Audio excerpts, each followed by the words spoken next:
kindergartners. This is called MoonBear's Shadow by Frank Ash.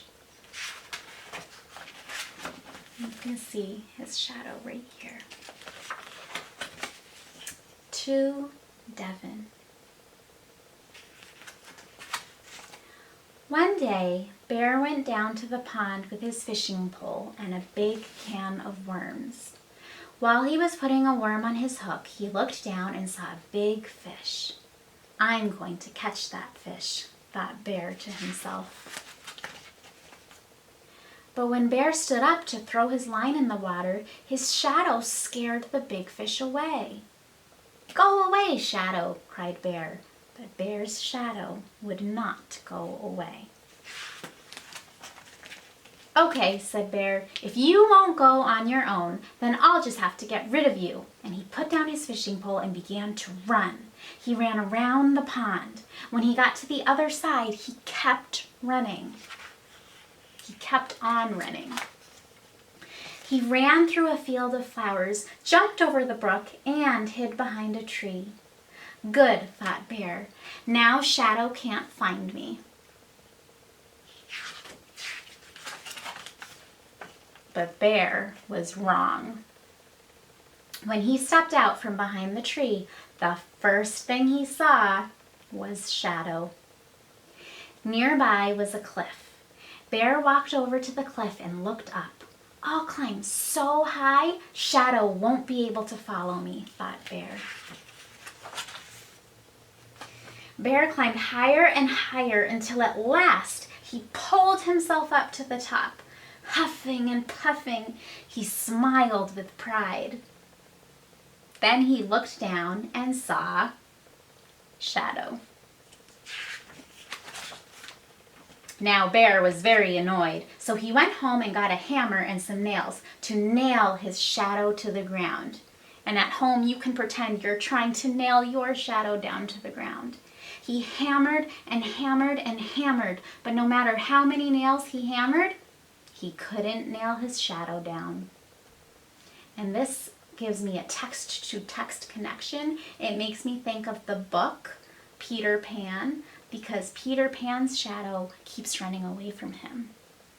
It's different from Bear's shadow, but it's a text-to-text connection because they're talking about shadows in this book. And in Peter Pan, they're talking about Peter Pan's shadow. "If I can't nail him down," thought Bear, "maybe I can bury him." So he got his shovel, you can get your shovel too, and dug a hole. When the hole was deep and wide, he let his shadow fall in the hole.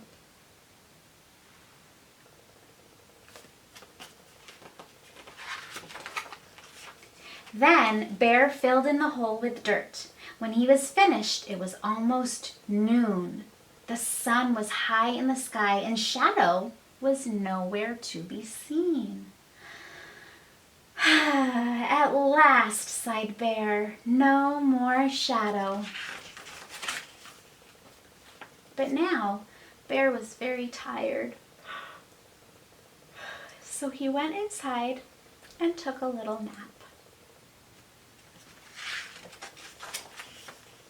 While he slept, time passed, and the sun once again cast shadows everywhere.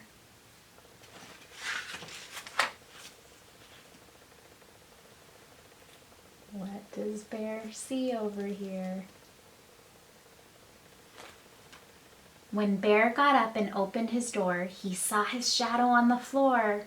"Not you again!" exclaimed Bear, and he slammed the door, hoping to lock Shadow inside. But Shadow was too quick.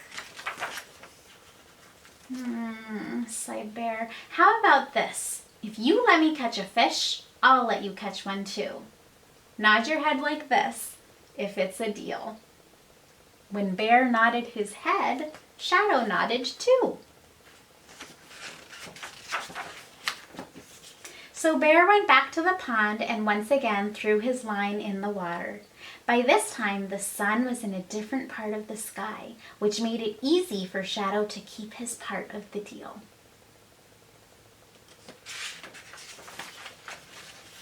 And when Bear caught that big fish, Shadow caught one too. And that is MoonBear's shadow. Have a good day.